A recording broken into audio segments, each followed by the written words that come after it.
High in a tall tree, a tiny bird named Piko peered over the edge of his nest. The sky was wide and blue, but his heart trembled. He wanted to fly, yet fear held him back. One morning, his siblings leapt out, flapping their wings. "Come on, Piko," they chirped.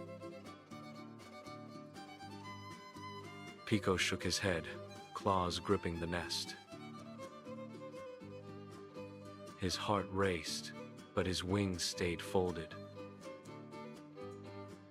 Then, a soft breeze brushed his feathers.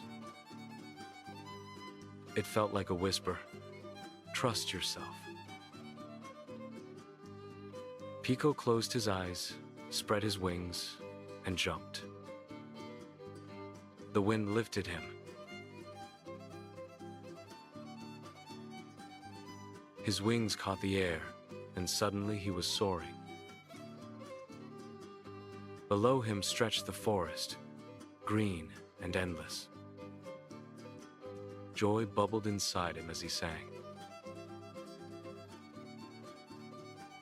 Piko had discovered his courage, and the sky was now his home.